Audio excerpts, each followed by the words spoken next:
may the words of my mouth and the meditation of our hearts be always acceptable in your sight, O Lord, our strength and our Redeemer. Amen. So, a gospel we just heard, that tends not to be a big popular one. It tends not to be a favorite. I mean, Jesus is scaring us to death with all this stuff that's going to happen. And we don't want to think of him that way. We like to think of Jesus as a healer, a miracle worker, a shepherd.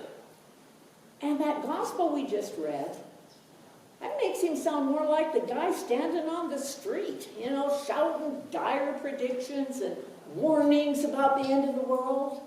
I mean, that's a scary gospel. And yet, when I was reading it, I kept remembering one of my New Testament classes. And this was the seminary I attended, which was ILIF in Denver. And one day we were in this class, and we were asked to pick out our favorite New Testament passage. And then we had to explain why it was that whatever it was our favorite. So, I mean, we weren't the most creative souls in the world, so you can probably guess what we picked. They were sort of the top 10 list of gospel hits. And, nobody was too surprised. And then there was this woman who was kind of new to our little cohort, and she recently immigrated from Rwanda. And she said, I'll tell you my favorite. And guess what one she picked? The one we just heard. That scary one. And we're like, oh, okay, whatever. And she said, no, let me explain. She said, my life, until I came to the United States, it's been terrifying. It's been unstable. So nothing that was scary in there even remotely phases me. I've lived through stuff like that. There were so many nights I didn't know where I was going to sleep. I didn't know what I was going to eat. I didn't even know if I'd be alive in the morning. Your lives, and she kind of points to all of us, she says, your lives, I'm pretty sure, have been very comfortable. They've been safe. They've been secure. So because of that, you guys like the status quo. And you want to keep it. Your life is so good, you take it for granted. My status quo has not been like that. It has been neither comfortable, nor safe, nor secure. So I didn't like it. I wanted it changed. I wanted it torn down. I wanted it to end. And this passage, more than any other, brought me great comfort because it says it is going to be torn down. The ills of the present are going to be torn down in hope of a better and a brighter future. So in this passage, I don't hear all those predictions of disaster. Just been there, done that. What I hear in this passage, I hear not a hair of your head will perish. And that gives me great comfort. She looked at us all again and she said, this gospel does not speak to any of you because you have never known suffering. And it kind of sort of put all of us in our place. And she said, now, I'm not suggesting that you'll have to go out and suffer a little. I mean, don't feel the need to live on the streets in Denver. But do guard against complacency. Do guard against taking your blessings for granted. And do be aware of those people whose lives aren't safe. So I think, rather than speaking of the future, I think Luke's gospel is actually speaking to the precariousness of the present. I think when he tells us not one stone will be left standing, I think the lesson is that everything that we think is so important in our comfortable, safe worlds is really only temporary. And I think in order to truly understand what Jesus is saying to us today, we've got to look at it from that different perspective. We got to see it like my Rwandan classmate did. And as you probably know, this gospel that we just heard, it comes towards the end of the ministry of Jesus. He's in Jerusalem. The betrayal and the crucifixion are right around the corner. And right now he's at the temple. And the temple is the home of the religious and socially elite. I mean, the upper crust of Jewish society. And Jesus speaks these words as he and his disciples are leaving the temple. And they're moving across the way to the Mount of Olives. And one of the disciples expresses great awe at the magnificence of the temple, because it truly was majestic. It was an overwhelming tribute to wealth and power, to those measures of success that have been so important throughout all the ages. They're the way we measure success, but they're not the way Jesus measures success. Because he's not talking to those guys in the temple, he's talking to the disciples. And he's talking to us. He's telling us in what we call an apocalyptic sermon, which scares us because we think of zombie apocalypse. But what he's telling us is that these earthly symbols of grandeur, none of that's going to last.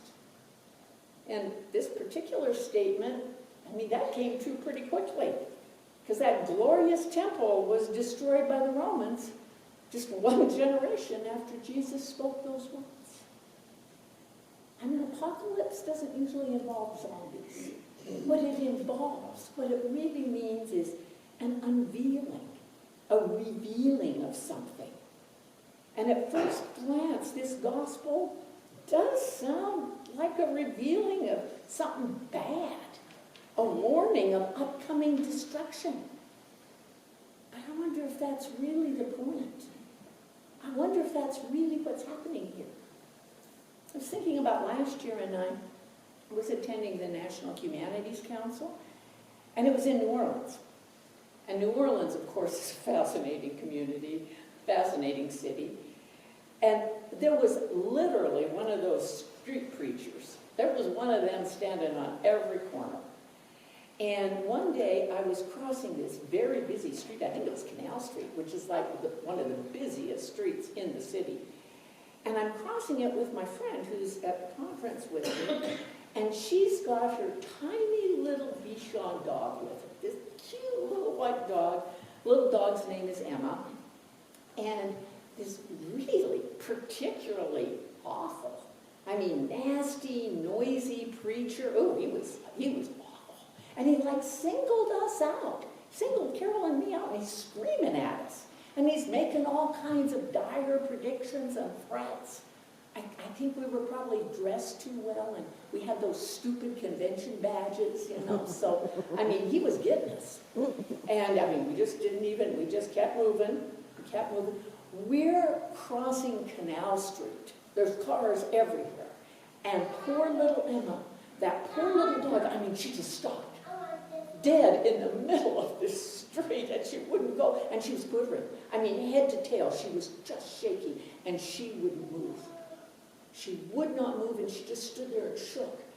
And so my friend picked her up and cuddled her and snuggled her and carried her all the way over until we were safely inside the hotel. And she looked at me and she said, Emma's scared she's going to hell. And, yeah, you know, unless you're a timid little puppy, you can pretty easily ignore those street preachers. You can pretty well ignore those obvious characters who are attempting to lead us astray. They're kind of easy to keep on walking past. But what about the more subtle ones?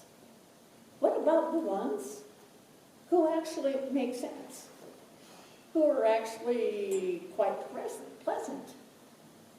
What about the ones who are really charming, but they're actually only seeking to divert us?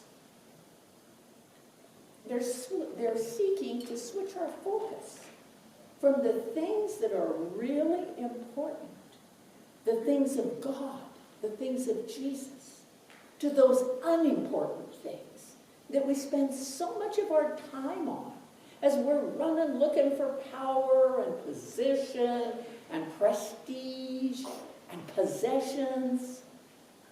Those are the trappings of the temples of our lives. That God of consumerism, God of control, that's a hard one to ignore. And there are even churches out there who embrace it. They preach what's called the prosperity gospel. And the prosperity gospel basically tells you God wants you to be wealthy and successful. Mostly so you can give all that wealth to them, but that's what they want.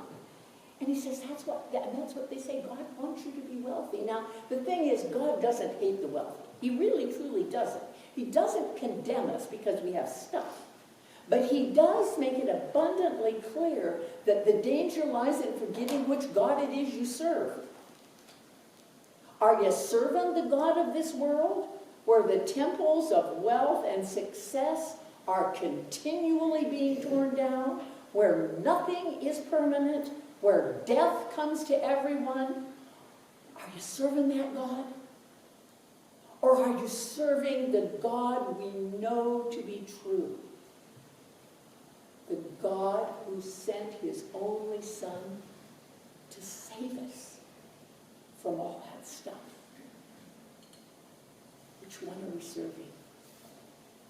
There used to be this great commercial. It was for one of the sports teams, and I can't remember. It's kind of like these great commercials, and then you can't even remember what it was they were advertising, but it was a great commercial.